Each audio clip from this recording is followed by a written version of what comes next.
Hello everybody and welcome to video 4 in this tutorial series where we'll be continuing from where we left off and coding the rest of the backend. Now I'm inside of the main.py file, so make sure you navigated there.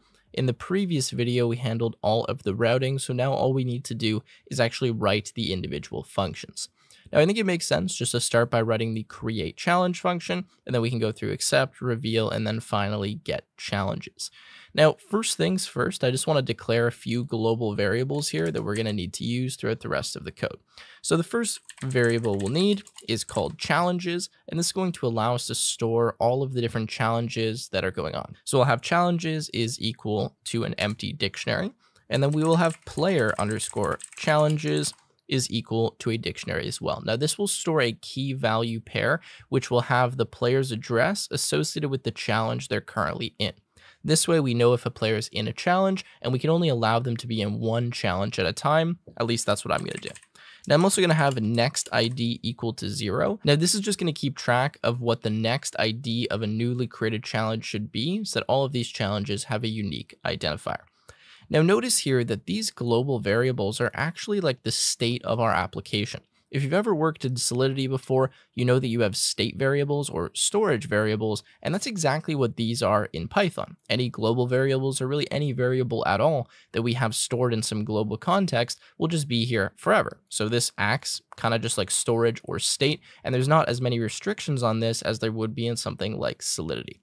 Okay, so let's go over to create challenge. And the first thing we need to do when we're creating a challenge is we need to actually get the commitment from the user who created this challenge.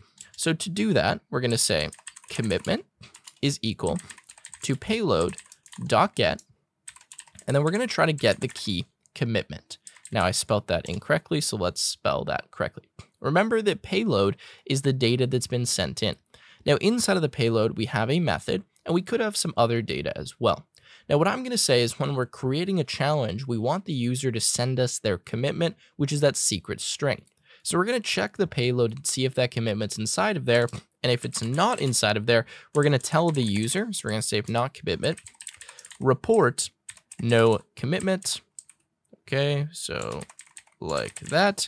And then return reject. Now we're going to do this add report, so that's spelled correctly. Okay, so that's good. Next thing is we need to make sure that the player that's trying to create this challenge is not already inside of a challenge. So we're going to say if player challenges dot get the sender, which will be the key of the player, and we're going to say if that is not equal to none, then we will add a report, and we will say player is already in a challenge. And then again, we will return reject because an error occurred. Okay, so at this point, we've checked the two preconditions. We've made sure that they sent us a commitment and they're not already in a challenge. Now what we need to do is make a new challenge and associate it with that player. So we're going to say challenge is equal to challenge. Remember, we imported this at the top of our program. And if we go back to challenge, we can see that we need the creator address, the ID, and the commitment for this challenge. So we're going to say sender. We're going to say next ID, and we are going to say commitment, like that. Now that we've created the challenge, we actually need to store it. So we're going to say challenges at the next ID is equal to this challenge. So we store it inside of that dictionary. And we're going to say player challenges at sender is equal to the next ID. So this is indicating this player is currently associated with this challenge. Then we're going to add a notice. This notice, again, will be verifiable on the blockchain and something that we kind of want to spit out and log and say, okay, someone created a new challenge. So we're going to make an F string, and we're going to say challenge with ID next underscore ID was created by, and then this will be the sender. Okay, then lastly, what we will do is you'll say next ID plus equals 1. And we're just going to global next ID here.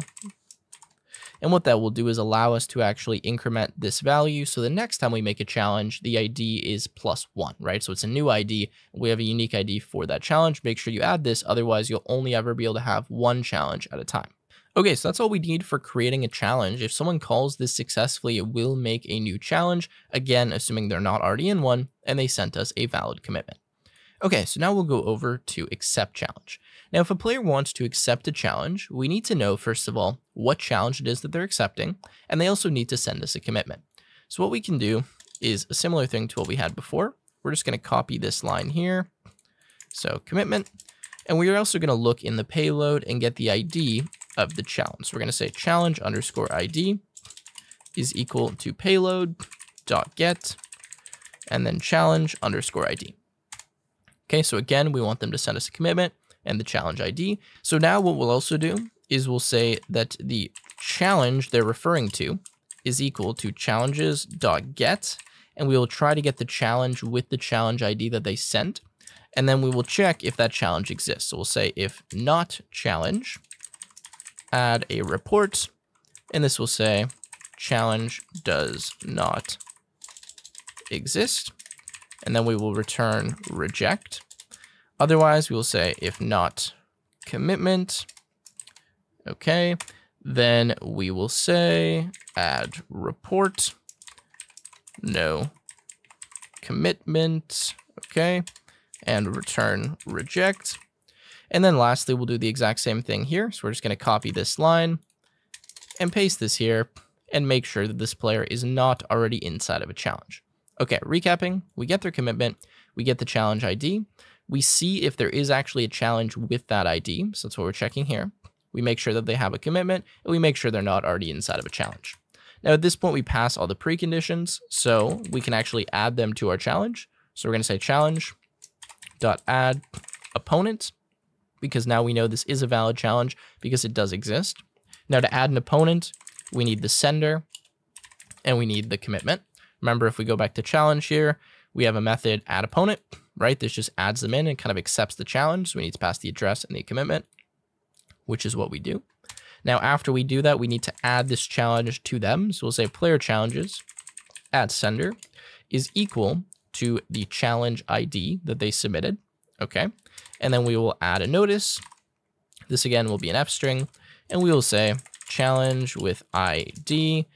And this is the challenge ID was accepted by the sender of this, transaction. Okay, so that is all we need for accepting the challenge. Get the commitment, get the challenge ID, check our preconditions, add the player to the challenge. And at this point in time, if someone has accepted the challenge, both the commitments are there. And the next thing we need to do is actually reveal what the answers are. Now, there's a bit more to this because this reveal function will also need to determine the winner once both players have revealed their answer. So let's go inside of reveal and start coding this out. First thing we need to do with reveal is we need to get the move and we need to get the nonce that the player is submitting so we can verify if that actually matches with what their commitment was. So we're going to say move is equal to payload.get move, and we're going to say the nonce is equal to payload.get, and then nonce like that. Okay, then we're going to say the challenge ID is equal to player challenges.get, and then sender. So we're going to say if challenge ID is none, then add a report. Did not mean to do that there. And this will say challenge does not exist. And then we will return reject. Remember that when we need to reveal, we need to get the move and the nonce. We then hash that and check that against the commitment and ensure that the player did not lie and that they are actually telling us the correct move that they committed to previously. Now, what I do is I just make sure, or I check, the challenge that the player is currently a part of by getting it from the player challenges. If they're not a part of a challenge, then they have no move to reveal, so we simply reject. Okay, so now we're going to say challenge is equal to challenges.get and then challenge ID. That's so we have access to the challenge object. Now I'm going to put a try and accept block, and I'm going to accept an exception as E because there's many exceptions that could occur in what I'm about to do. And just down here inside of my accept, I'm going to add a report, and I'm going to say error colon plus the string of E like that. And I'm going to return reject. So this way we're just capturing any errors and just putting those inside of a log. What is the error here? E is not defined. Okay, that's fine. Once we write the try, this should be good. Okay, so we're going to try to reveal the move. So we're going to say challenge dot reveal, and then we're going to pass the sender, the move, and the nonce. If we go to challenge and we look at reveal, wherever I have that, so it's right here, we take the address, the move, and the nonce, so that's exactly what I'm doing. Now notice inside of here, an exception is raised if the move does not match, so that's why I'm handling the exception here if they submit us the wrong move. Now what I'm going to do, if this works successfully, is I'm going to add a notice. This will be an F string again. I'm going to say challenge ID, and this will be the sender revealed their move of, and then what we want to do is convert their numeric move to a string move so we can read it in the logs. So we're going to say move to string the int of the move. Okay, if we go back here to move, just to show you, we have this method, right? Move to string, takes in an integer representing the move, and then gives us the string representation. So what we're doing is just using that so that we can print out that the player had a move of rock or paper or scissors, not 1, 2, or 3. Okay, now that we've done that, what we need to check is if both players have revealed their answer, because if they have, we need to actually determine the winner. So we're going to say if challenge dot, and this is both underscore revealed, then what we're going to do is evaluate the winner. So we're going to say winner is equal to challenge dot evaluate winner, like that. And we will kind of add some notices to tell the users who won. So we'll say if not winner. So if there was no winner, that means it was a draw, right? So we'll just add notice and we'll say F, and this will be challenge. And then we're going to put the ID. So what is this? The challenge ID ended in a draw. Okay. Otherwise, if there was a winner, then we're going to say add notice. We're going to say F challenge ID was won by, and then this will be the winner. Okay. So we'll just print out with the winner's addresses. Sweet. Then we can go here and we can return except. But we're going to do that, make sure it's outside of the if statement. Otherwise, you're going to get an error if you don't have any return. So we need this kind of outside of the if statement here. Okay. So let's quickly go through this. Get the move, get the nonce, make sure the player is inside of a challenge, get the challenge, attempt to reveal the move. If an error occurs, we'll handle that here. Let me just get rid of that except statement down there. We don't need that. Inside of here, reveal the move, add a notice with what the move was. Check if both the players have revealed. If they have, then we can evaluate the winner. If there is no winner, it means it's a draw. So we say that. And if there was a winner, we just indicate the winner. Now, the last thing we need to do here is simply delete the challenge or remove it from the players that are playing inside of the challenge. So I'm just going to make a little helper function here. And I'm going to say define delete challenge. This will just take in the challenge ID. So what we can write here is if the player challenges dot get, and this is challenge dot and the opponent underscore address.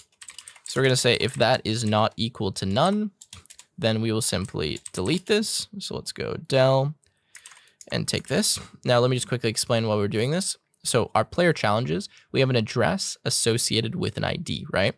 So what we're doing first of all is we're just making sure that the address we're about to delete here exists, because if we run this code and it doesn't exist inside of the dictionary, we'll get an error. So we say if player challenges dot get the challenge dot opponent address. I'm just checking the opponent first. Next, I'll check the creator. Sorry.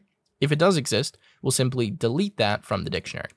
Now we can copy this and paste this down here, and we'll do the same thing, except now it'll just be the creator address and then creator address, like that. Okay, so all this is doing is simply removing the challenge associated with a player from this player challenges dictionary, which we have up here as a global variable. So now what we'll do is we'll go into the reveal, and when we do have a winner, right? So when both players are revealed, then we will go and we'll say delete challenge, and we'll pass in our challenge. Now notice the indentation levels here. They're quite important. We want to make sure we only have delete challenge inside of if they're both revealed, okay? If we don't have that, we're going to get an error, because if we put it here, once one player reveals, then we'll delete the challenge, and then that will cause errors for us. So we got to make sure it's inside the right indentation level.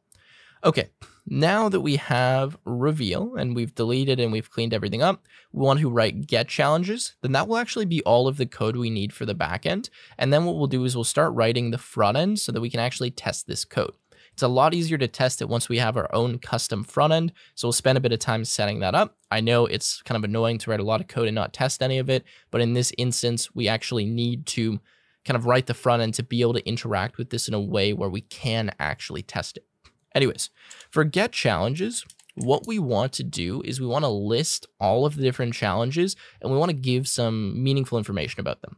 So we're going to start by say challenge keys is equal to challenge.keys, okay? This just gives us all of the IDs of the challenging keys or the challenges keys, okay? So challenges.keys. We're then going to say the challenge list is equal to, and this will be an empty list. Now, what I need to do is I essentially need to parse through all of my challenges and convert them to some kind of JSON serializable object. So something like a Python dictionary. So that's what I'm going to do here. I'm going to say for challenge ID in challenge keys, I'm going to get the challenge. So I'm going to say challenge is equal to challenges.get and then challenge ID. And then I'm going to get the opponent move, the creator move, and I'm going to kind of make a list of all of the information we'd want to know about a specific challenge. So I'm going to say opponent move is equal to challenge dot commitments dot get. Okay, and then I'm going to say challenge dot opponent underscore address. I'm then going to say the creator move is equal to challenge dot commitments dot get, and then the challenge dot creator address. So just to show you why I'm doing this, if we go to challenge, you can see that we have this dictionary here, right? Inside of this dictionary, we have an address associated with a move. So what I'm doing is I'm just getting this move object here when I access these right here, okay? So now that I have that, I'm gonna go down here and I'm gonna say challenge underscore list dot append, and I'm going to put inside of here a dictionary that contains all of the information that I want. So I'm going to say the challenge ID is equal to the challenge ID. I'm going to say the creator is equal to the challenge.creator address. I'm going to say the opponent is equal to the challenge.opponent address. Okay, so we've got the creator, we've got the opponent. I'm going to say the winner is equal to the challenge.winner because we'll have that information stored. Then I'm going to say opponent committed, and this is going to be equal to challenge.has underscore opponent underscore committed. Now, I know I spelled that incorrectly. I'll have to fix that. Let's go over here though and have a look at this method. So has opponent committed. Okay, so I'm just going to copy that and paste that here. So this is going to tell us, okay, do we currently have another player, or is this challenge still open to be accepted by someone? Then we're going to have opponent move, and this is going to be equal to the opponent move dot move if the opponent move, otherwise none. So what I'm really saying here is I only want to try to access this move if the opponent has made a commitment and they actually have a move. Otherwise, if the opponent move doesn't exist, so if they haven't kind of accepted this challenge yet, if I try to access .move, that's going to give me an error. So I need this little inline if statement here where otherwise I just display none. Okay, now we'll do the same thing for the creator move. So we'll say this is simply going to be equal to the creator move .move. The reason why I don't need the if statement is because I know that this will always exist, because to create a challenge, you must submit a move. Perfect. So now outside of the for loop, what I'm going to do is I'm going to convert this list that contains all of these dictionaries into a JSON object that I can actually return from my code. So I'm going to say output is equal to JSON.dump s, which stands for dump string. And I'm going to put challenges like this, and it's going to be associated with the challenge list. Then I'm going to add a report, and I'm simply going to add the report, which is this output, and then return accept. Okay, so let me just break this down a little bit. Remember that we're going to be returning and receiving JSON, okay? JavaScript object notation. I need to make sure that anything I return from my code is JSON serializable. So it's not possible for me just to return the kind of challenges dictionary because that contains Python objects like challenge, move, etc. that don't have a known way to be serialized. Serialized just means converted into JSON essentially. So what I'm doing is I'm kind of just manually converting them into JSON, and JSON is any valid types, right? So in our case, valid types are like strings, integers, booleans, numbers, etc., right? So that's what I'm doing here, and that's why I had to kind of parse through these different dictionaries to make sure I got all of the values that we can actually put inside of a JSON object. Anyways, we add all of our challenge objects here into the challenge list. We convert them to JSON, and then we simply make a report that the user will be able to access when they call this function. Okay, so that's pretty much it. That actually wraps up the entire backend. Now that we have the backend done, I want to start writing the front end so we can actually interact with our backend. Now, one thing to note is that if we make any changes here in our backend, we do need to rerun this. Now, there is a command from the Cartesi documentation that will automatically reload it, but I'm just going to rerun the backend, and you can see that we actually got an issue here. It says del player challenges.get. Okay, well, that makes sense. So let's go fix these issues really quickly. So I have this. The reason why I'm getting this is because I'm using .get. What I need to do instead is I just need to put these in square brackets so that I'm actually deleting the key inside of the dictionary. Okay, so hopefully that's going to work. Probably we'll have some other errors as well, but let's run this now and see if we get any issues. Okay, looks to be fine, and we'll see when we interact with it if any problems occur. Okay, so I just reran this. Now the back end is finished, and we want to write the front end. Now, what we'll do just to make our life a little bit easier is if we go here inside of the Cartesi Rollups, repo, we'll see that there is a front-end echo. Now, this front-end echo is just written by Cartesi. It already contains a few dependencies, and this allows you to interact with your application, but only the echo applications, not the one that we wrote. So what I'm going to do is I'm just going to copy this, so just hit Control-C there, and paste that inside of my folder, so that we already have kind of a front-end directory set up with our React code, and we can just modify this slightly. So let me close this. Let's make this a bit bigger, and I'm just going to rename this to be frontend. Now let's have a look at some of the code here. So I know there's a lot of files popping up, but we have a get ignore, we have our source, we have public, we got a bunch of stuff we don't need. So it's actually going to be faster to do this. I'm just going to delete a bunch of these files that we don't need. It's like monster and all this stuff. We don't need those. Index.html. We can change the description if we want. So we can just say rock, paper, scissors, and same with the title, rock, paper, and scissors. Okay. Then we can go to source and we can start deleting a few things. So I'm just going to delete everything inside of app.css. I don't need that. For our app.js, we can delete everything inside of here except for the div. And we can just remove some of the things that we don't need. So I'm going to remove echoes and roar here because we don't need those. I'm going to get rid of echoes and roar. Okay, let's delete those. Index.css, that's fine. We can keep that. Index.js, we'll keep all of this stuff because we're going to use this later. And that I think is okay for source. Anything else? Package.json, we can change the name here to say rock, paper, scissors. And this has all of the dependencies that we will need. Okay, so now that we've kind of set up this front end directory, what we'll do is just go in and build it. So I'm going to go to my console. Now keep in mind, you don't need to do this from WSL. You can do this from any terminal you want because the front end is kind of separate from the back end and it can run in isolation. So what I'm going to do is type cd ... and I'm going to cd into the rock, paper, scissors directory. And I'm going to cd into my front end. Okay, so now we have this front end directory. Now what we'll do is we'll just type yarn. And when we do that, it should install all of the dependencies that we need or all of our node modules. So give this a second and you can see it's generating the node modules directory. All right, so all of that is installed. And what we'll do now is we'll just start working on the front end. Now for our front end, we're going to use Metamask to interact with our application. Now, the reason we'll do this is so we can very easily change between accounts because we need to have some different users to be able to test creating and accepting challenges, right? We need to have user 1, user 2, user 3, whatever, and they need to be able to, well, accept the challenge, create the challenge, etc.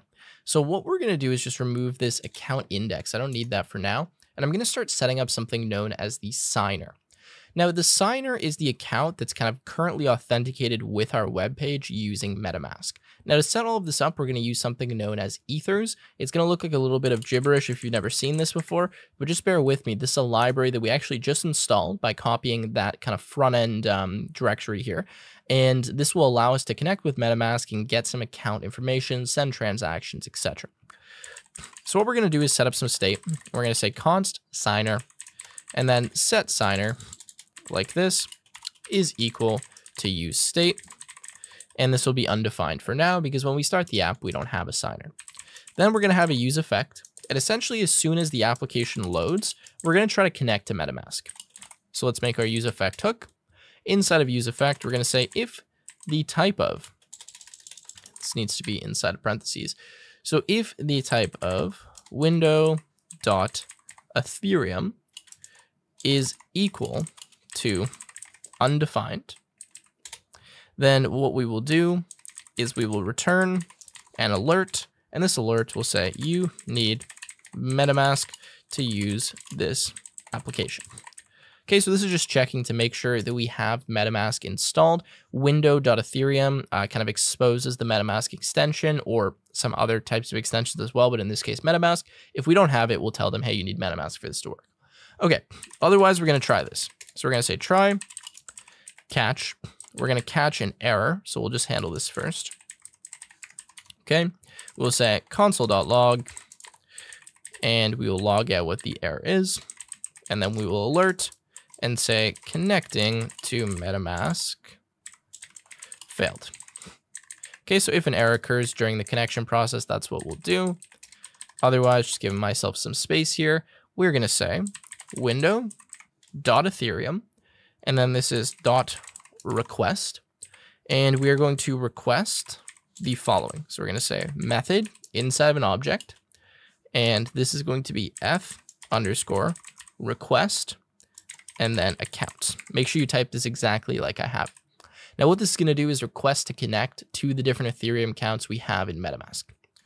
We're then going to have a .then, so we're going to say .then, and inside of here, we're going to create a provider. So we're going to say const provider is equal to new ethers dot providers dot web3 provider, and we are going to connect to window.ethereum, which will be MetaMask.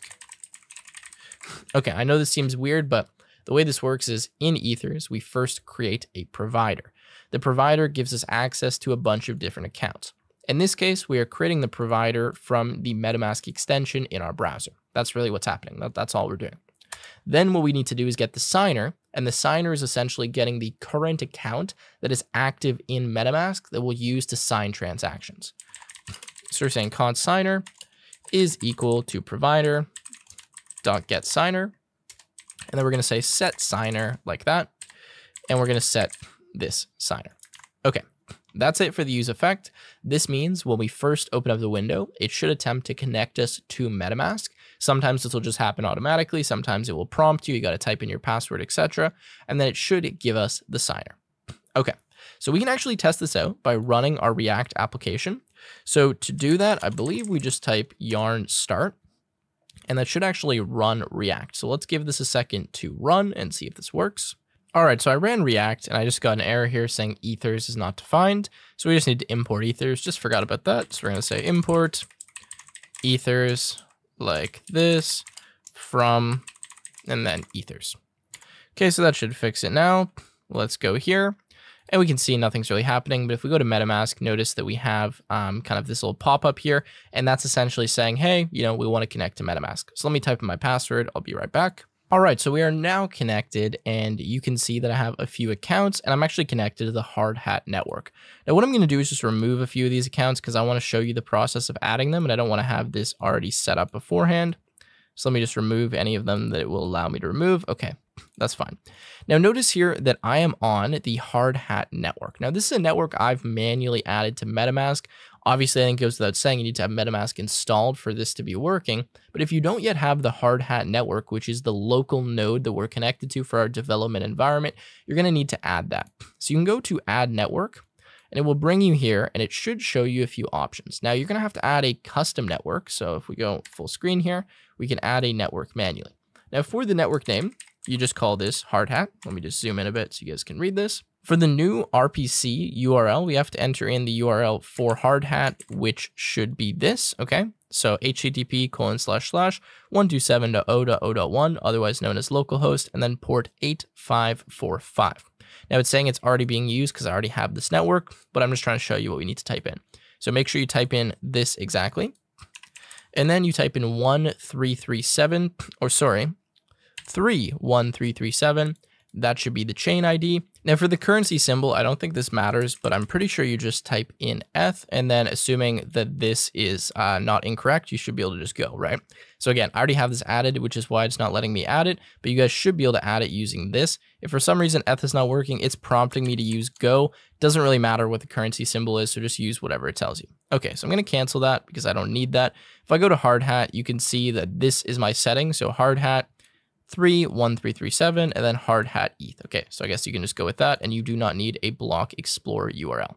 Okay, now once you change the network here, what you're going to want to do is reset your accounts, or if they don't have it here, clear your activity tab. So if you're ever getting any errors where transactions aren't going through or things are kind of being messed up and you're not sure what's wrong, what you can do is open up Metamask, go to advanced, and just click clear activity tab. When you do that, what it's going to do is reset some of the nonces and some of the state the MetaMask is caching for this network. So whenever you kind of restart the node, so let's open this up here, right? If you restart this node, which we can do right now. So let's just close this. All right, sorry for the cut there, but anyways, this is stopped, right? So I'm going to run the command now that will actually shut this down. And then once we restart it, so let's go back and compose it up. Once this gets running, again, you go here and you clear the activity tab just to make sure any of the accounts that you have don't have all of the nonces and the cache data. Okay, so I'm going to go back here and we're almost done. But what we want to do now is actually add some accounts to our hard hat network. So I'm not going to connect to one of these. I'm going to go to accounts and I'm going to go to add account and I'm going to import an account. Now what we'll do is when we see our node here, we can actually see, if we make this a little bit larger, that at the very beginning, it will spit out some private keys and their associated accounts. So you can just grab any random ones you want, but I'm going to go with account 5, for example. I'm going to copy this private key. Again, this is in the logs right when your node starts running, okay? So grab one of the private keys, go here and paste it in and hit import. Now what that will do is actually import a new account for you. Again, I'm going to clear this transaction kind of cache in a second. Now I'm going to go add account again, import account, and I'm going to go back here. I'm going to find a private key. So let's just go to account number 13. Doesn't matter which ones you use. They all are just preloaded with 10,000 ETH that you can test with. So we're going to go back here, dismiss, okay, add account, import account, paste this in. And now we've got a new account. Now, for some reason, the accounts are glitching for you. You can just get a different account. Again, go back here and just copy another one. Oops, this one shut down. Sorry, this is what I meant. So let's go get, account 18 just to be safe. Go here and we'll add another one. Okay, so dismiss, account, add account, import account, and import. Okay, so we're going to use account number 6 and account number 7 for our testing just because they don't have any transaction history. So we're not going to get any weird caching issues. Again, I'm just trying to make this super clear because MetaMask can be a little bit glitchy when you're switching between networks and using local nodes and stuff that keep going up and down. So if you do have issues, just make sure you refresh those accounts and you can add the new private keys if you keep restarting or rerunning your environment. All right. So this is working now. We're connected with MetaMask. Let's rerun our backend though, because as soon as you shut down the node, the backend's going to disconnect from that. So now we've got the node and we've got the backend running. Now we want to start actually writing some code on the front end that allows us to send inputs or transactions to our backend. So let's go ahead and do that. All right, so we're going to make a new component here in our source directory of front end. And we're going to call this create challenge.js. Now for this component, obviously it'll do what it says, create a new challenge. So we're going to say import React and use state from React like that. We're then going to import some pre-built components. So we're going to import button, use toast, and select from, and this is going to be at chakra, I forget how you pronounce this, chakra, I don't know, UI/React. Anyways, this is a component library that has some components for us. Okay, so now we're going to say function create challenge. We're going to take in a signer as a prop, and we're going to start setting up some state. So let's start by setting up some state. We'll say const choice set choice is equal to use state. And by default, we'll just set it to 1, which will be rock. We'll then say const toast is equal to use toast. This just allows us to kind of pop up some notifications on the screen. And we're going to say const loading set loading is equal to use state. And for now, it'll be false, just so we have a loading indicator when they are actually creating this challenge and they can't spam the button. Now we're just going to set up a function. So I'm going to say async function create challenge. Okay, inside of here, this is what we'll do to actually create the challenge. And we're going to have another async function, which will be handle submit. This will take in some event. And what this will do is handle the submission of a form, which will then call create challenge. So we can actually write this right now. We're going to say event.prevent default. We're going to say set loading is equal to true. We're going to say await create challenge. We're going to say set loading is equal to false. Okay, so all we're doing is we're just going to set loading. We're going to wait for this to finish. And then we're going to say set loading is equal to false. Okay, pretty straightforward. We're just setting some state. Okay, now what we're going to do is create the UI. So we're going to return a div. The class name for this div can be the challenge form if we want to style this eventually. And we can make a form. Now we can say on submit is equal to, and we can call the handle submit function when we submit the form. So now we'll actually import heading here, and we'll use a heading. So we'll say heading like that. For the size, we can specify that this is going to be large, and then we can do create challenge like so. Okay, so that's just going to be the heading for our form. Then we can have a div. We can have a label in here. The label can say choice. Okay, so this is the choice that you're going to select when you are kind of creating the challenge. And we're going to have a select field. Okay, so for the select, I'm going to say the focus border color is equal to yellow. I'm going to say the size is equal to medium. The value is equal to choice. And the on change event, which is the most important, is going to be the following. So we're going to take in event, and we're going to say set choice.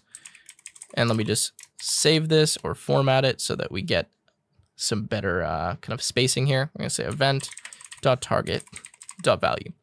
Okay, what I'm doing, just to clarify here, is I'm setting up a select field, which will have a few different options that we can just choose so that we can click on. So kind of a drop-down menu. And we're setting the value of this field equal to our state variable choice. And then whenever we change the value, we're going to get the event, and we're going to get what we clicked on, so whatever the value of the target was, and set that to be our choice. Now, inside of select, we need to specify the options. So we're just going to say option, first one is going to be rock. Okay. And then we are going to have paper and scissors. However, what we want to do is associate these with a numeric value. So we're going to say value equals 1, value equals 2, and value equals 3. So that when you actually click on these here, they get converted, or sorry, not get converted, but when you click on these, we get the value, not the inner HTML. So we end up setting the choice to be 1, 2, or 3. We don't set it to be, rock, paper, scissors. Okay, now what I'm going to do is just make this value a string as well, just so it matches. And now we should have the main UI. The last thing we need is a button that will submit the form. So we're just going to say button here, and we're going to say type is equal to submit. We can set the color scheme. So I'm going to say the color scheme is equal to yellow. And for the button, we will just say create challenge like that. And I'm going to do one more thing. I want to add some state to the button that indicates if we are loading or not. So I'm going to say let button props equal to this. I'm going to say if loading, then button props dot is loading is equal to true. So I'm just going to set this property, and then I'm going to go here and I'm going to say dot dot dot button props. So this way, if we are loading, the button will appear as if it is loading. Otherwise, we just won't do any changes. Okay, so let me save this and format. And now we should have the main component of our UI. Obviously, there's some more stuff that we need. So let's go down here and export this. We're going to say export default, and then what is this? Create challenge. We're then going to go to app.js and we're going to import this. So we're going to say import create challenge from create challenge, and we'll just throw this in here. So we'll say create challenge, and we will pass our signer. So signer is equal to signer. Okay, so that should be the first part of the UI. I know I went a little bit fast there. Obviously, you can pause the video, type it out. All of this code will be available from the link in the description as well. We're just setting up the form to create the challenge. This function is the logic we'll need to write to actually send the transaction to create that challenge, but obviously we can't do that yet because we don't have all of that logic. So let's go here though and just look at our, what is this, UI? And there you go, we have create challenge, we have our choice, and we can choose. Doesn't look super pretty. We can style that in a minute, but for now, let's get this actually functioning. Okay, so we want to write create challenge. Now, in order to create the challenge, the first thing we need to do is we actually need to generate our commitment. So what I'm going to do is write a helper function.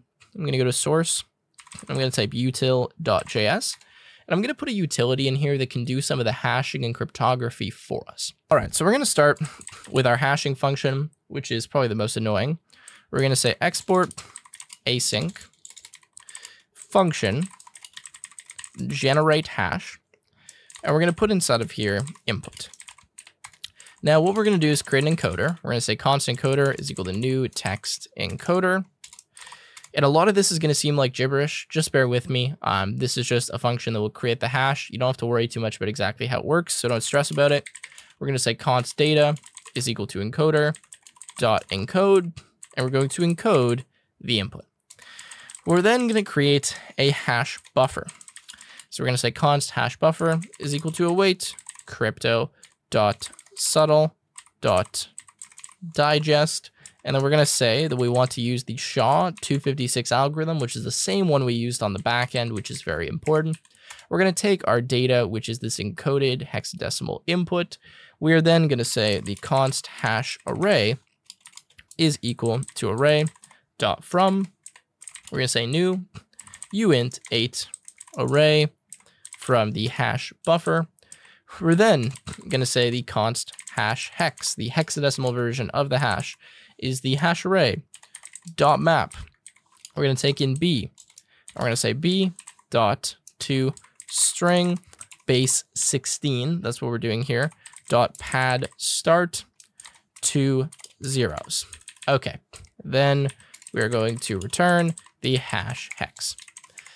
Don't ask me why all of that works. A lot of this code I did just get from ChatGPT, but I can promise you it does create the correct hash that we need. I know, pretty confusing. Just type it out. Don't worry about it. You can ask ChatGPT to explain it to you if you're really stressed about what each line is doing. Now that we have the hash function though, we can write another function and say export const generate commitment, not hash. Okay, now we should probably spell commitment correctly. I think that's spelled correctly actually.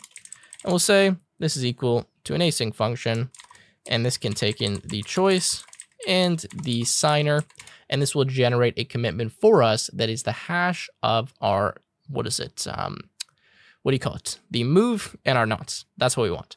Okay, so what we need to do to generate the commitment is we need to actually create a random number, and we need to store that random number somewhere so that we have access to it when we reveal our move.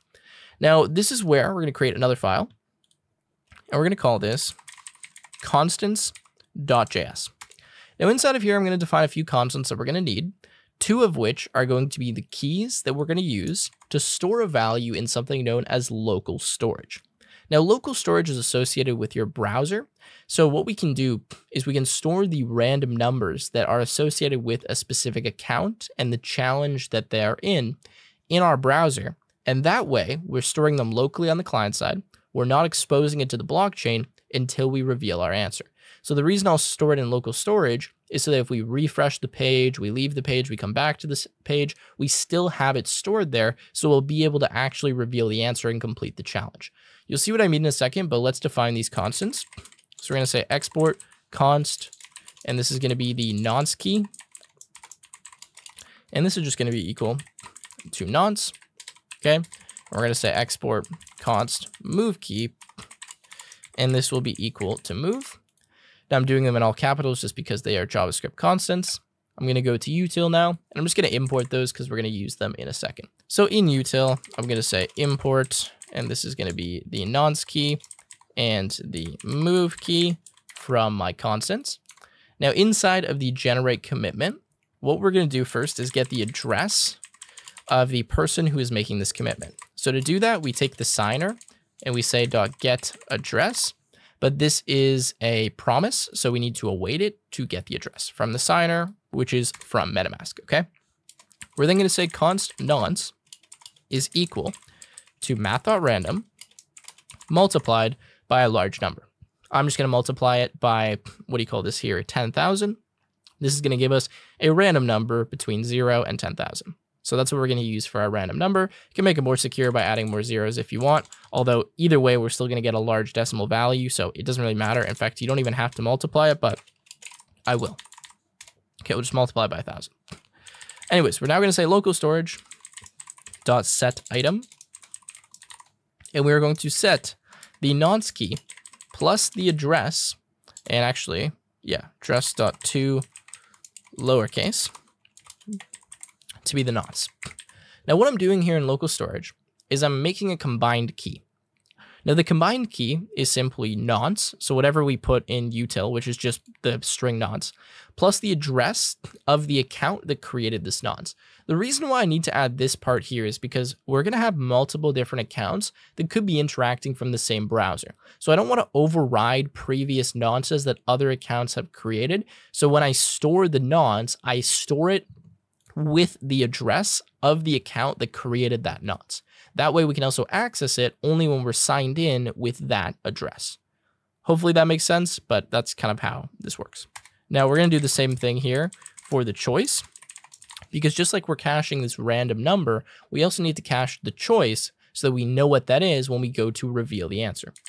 So we're going to say move key plus address dot to lowercase, and then this is going to be choice.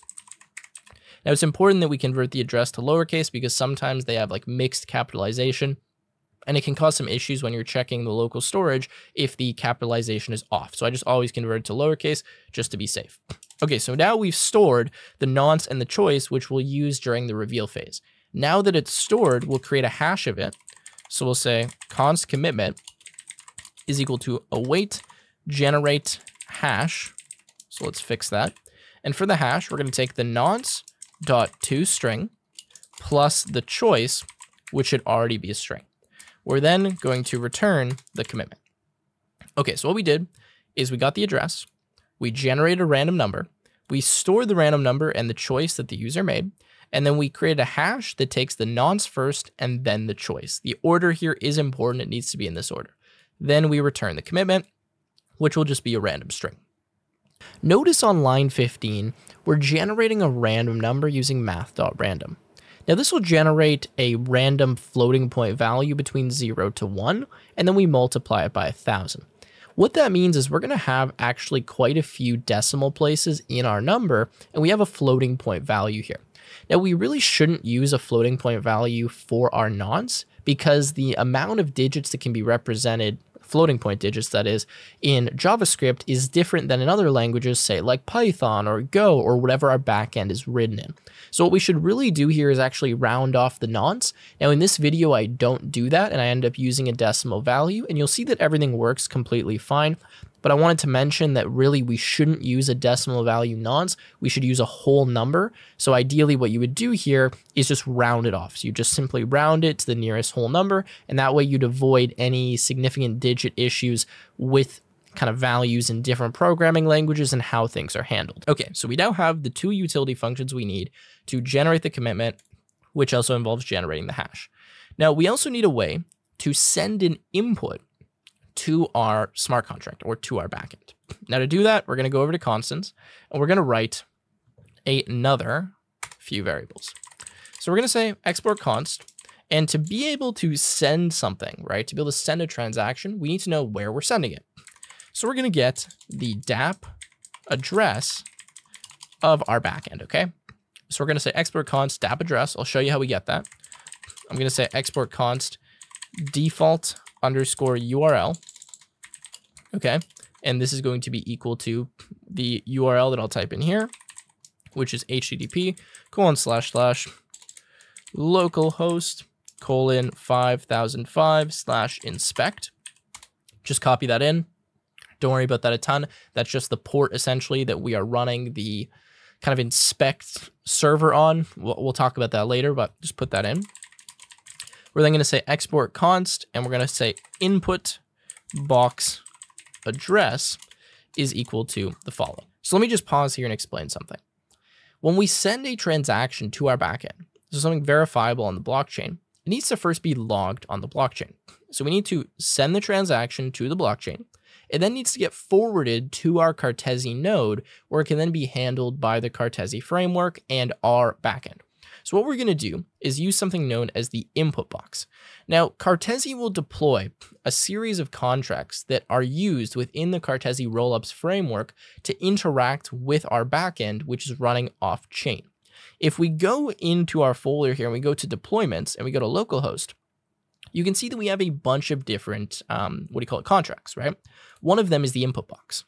Now, the input box lets us take a transaction and forward that to our backend. Okay, it's like sending an input. Remember, we can send inputs, or we can send advanced requests and inspect requests. So this is how you send an advanced request using the input box. So we're going to copy the input box address. Again, you go into the kind of root folder, go to deployments, localhost, and find input box. And we're going to copy that in here for the input box address. Okay. Now there's a bunch of other ones as well. So if we go here, we have authority, bitmask, Cartesi DApp factory, DApp address relay, portal, right? Ether portal, ERC20 portal. These are contracts that you would send assets to that would then tell our backend that the asset was received. Okay. So what would happen is assets will be stored inside of these contracts, which can be controlled from our backend, and our backend can be indicated when something is sent to that contract. Now, what we need as well is the DApp address. So if we go to dapp.json, we can just copy the address here, okay? That's for the current deployment, and paste that in here.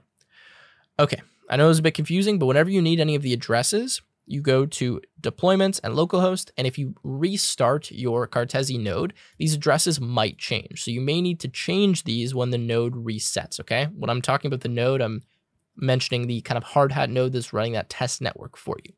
Okay, so we have these inside of constants. Now we're going to go back into util, and we're going to write the function that allows us to send an input. So to send an input, we're going to do the following. We're going to say export const send input. And remember, this is advancing the state. So we're going to say async. We're going to take in a value we want to send. We're going to take in signer, and we're going to take in toast. Toast is something that, again, will allow us to kind of pop up a message on the screen, and we'll use that in a second. So we're going to say const input box is equal to, and we're going to import an input box factory from the Cartesi, what do you kind of call this? I don't know, node module. I don't know the name of it. The package that Cartesi has that works in React and works in Node.js. I'm just stuttering on my words here. But we're going to say import input box underscore factory from at Cartesi/rollups. Now, Cartesi Rollups is already installed inside of this package, okay? It's already in the yarn lock. We already installed it when we copied the front end directory into here and we typed yarn. Now, inside of this rollups package, we have a bunch of different factories which essentially instantiate the contract that we're going to use to interact with our backend. So just like we have the input factory, we have other ones for things like the portals, right, for sending assets. Now, really what these are doing is wrapping a lower level operation that is getting something known as the contract ABI. Now, the ABI is a specification of the different functions that exist on the contract, and it kind of maps it into JavaScript code for us so that we can call those functions without having to know all of their hexadecimal representations and some of the weird stuff that goes on in Solidity. Anyways, we get the input box factory. We're going to go here and we're going to create a new instance of this. So we're going to say input box factory, and we're going to connect the input box factory to the input box address with our signer. Okay, so this again is going to create kind of like a JavaScript instance or connection to the input box, which is a contract running on the blockchain network, which will allow us to forward information to our decentralized application. Okay, so we have input box. Next, what we're going to do is we are going to get the bytes that we're going to be sending. So we're going to say const input bytes is equal to ethers.utils.isBytes like, and then we're going to say value, question mark value, otherwise ethers.utils. Let's spell ethers correctly, .to UTF-8 bytes. Then we're going to take in the value. Now we're also going to import ethers. Oh, ethers is already there. Okay, and we're just going to save this. All right, let me quickly explain this. So what we're doing is we're getting the input box, which we already did. And then we're saying, okay, we're going to have some input that needs to be in a byte format or kind of like a hexadecimal format that we're able to submit to our DApp. So what we do is we look at our value and we first check, is it already in the format that we need it to be? If it is, then we can simply just take the value. Otherwise, we need to convert it to UTF-8 bytes, which is what we do right here. Okay, so that's what we're doing with input bytes. Now that we have that, what we can do is send a transaction to our input box. So we can say const tx is equal to await input box dot add input. Now notice I'm getting autocomplete here. The reason I'm getting autocomplete is because I use this input box factory that returns an instance of the input box class. Okay, so we're going to say input box or add input, sorry. We're going to send an input to our DApp address, and the input we're going to send is the input bytes. So we connected to this contract, which allows us to send inputs to our decentralized application. We turn the input into a format that we can actually send, and then we use this contract to send to our DApp address the following in bytes. All right, so now that we are sending the transaction, what we're going to do is just write some code that will wait for the transaction and give us some kind of output on the screen. So we're going to say export const wait for transaction. And this is going to be an async function again, which is going to take in our transaction and our toast object. Now what we're going to do is say toast, and we're just going to put kind of a notification on the screen. That's what toast does. So we're going to say title and transaction sent.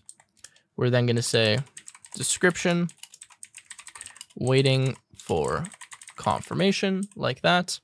We're going to say the status of this is success. For the duration, this can be 9,000, so that's 9 seconds. We'll say is closable, true. And for the position, we can say that this will be the top left. Obviously, you can change that, top right, bottom left, bottom right, etc. Okay, format that.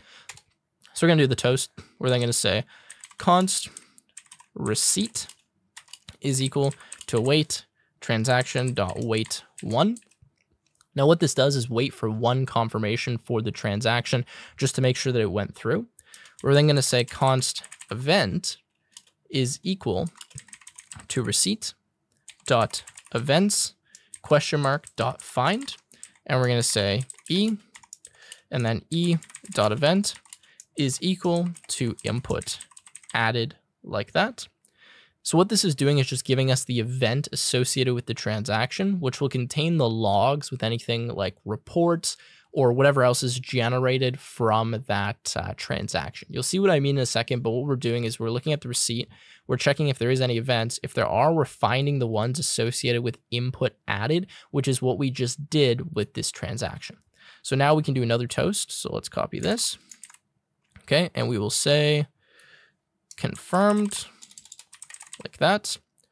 And we can say input added. And then the index of this will be the following. So let's just add our backticks here so we're able to actually embed this value. And this will be event.args.inbox input and then index. Okay. I know this is a bit confusing, but what this is really doing is telling us the index of the transaction that we sent to the backend, or the input we sent to the backend to advance the state. So it could be the first one, second one, third one, etc. Okay, then we're just going to return the receipt of the transaction. So now we're going to go up here to where we have send input, and we're going to wait for the transaction. So we're going to say return await, wait for transaction. And what does this take? Well, this is going to take the following, the transaction and the toast. Okay, so that is send input and wait for transaction. Now we are almost done. We're going to go to create challenge, and we're going to write this function here, which is going to use the code that we just wrote, which was the more complex stuff. So to create the challenge, we first need the commitment. So we're going to say const commitment is equal to await generate commitment, and we're going to take our choice and our signer. We're then going to say await send input, and we're going to send our input. Now the input we're going to send is JSON.stringify, and we're going to create the JSON object we want to send. So we're going to say method is create _ challenge, and the commitment is the commitment, right? And then we're going to pass our signer. So let's go down here. And we're going to pass our toast, and let me just save that. Okay, quickly go through this. Generate the commitment using that hash function. We're then sending the input using the send input function we just wrote here, which uses all this other stuff. Now remember, what we're passing here is our payload. Okay, so this is the JSON. We have our method, which is creating a challenge. And what we also need to pass with that is the commitment to make the challenge. So that's what we pass. To do that, we need the signer and we need the toast so we get our notifications. Now let's just quickly have a look at our code. Looks like everything is running. So we should be able to go here and try this out. I'm going to refresh the page. Let's just open up the inspect window, see if we have any errors appearing. Don't worry about this unchecked runtime thing. These are not really associated with us. I'm going to go ahead and click on create challenge. And when we do that, MetaMask should appear. It says you do not have enough hard hat ETH in your account to pay for transaction fees. Okay, that's weird. So I'm going to change the account that I'm using. I'm probably just connected with the wrong account. So that's why I'm going to connect with account 7. Okay, so let's refresh the page there. Let's check our account. Looks like account 7 is connected. Now I'm going to create the challenge. And there you go. So let's go ahead and click confirm. We get the toast, transaction sent, waiting for confirmation. And we should be able to see it popping up in our backend like here. Okay, so it says receive advance request data, method create challenge, commitment, and then we have this array adding notice challenge with ID 0 was created. Okay, so that worked successfully. However, this is a little bit messed up. I don't know if that's exactly what we wanted. I think we wanted it in a string format. So let's just go and have a look at our functions and see if we made a mistake, which is quite possible. Okay, so we're going to go to generate commitment, and we generate the hash. Okay, so generate hash. We have our hash hex, but I'm pretty sure we need to convert that to a string. So yes, the thing we're missing here is .join, and we're just going to join an empty string, and that's going to take this array and convert it to a string, so we're no longer getting an array submitted there. Okay, so that's what we wanted. So let's go and fix this. Now what we're going to need to do is just restart our backend here, because this player's already created a challenge, but I don't want them to be in a challenge. So I'm just going to stop that and restart it to kind of clear that application data. Okay, so now we should be able to go back to React, go to the left side of our screen.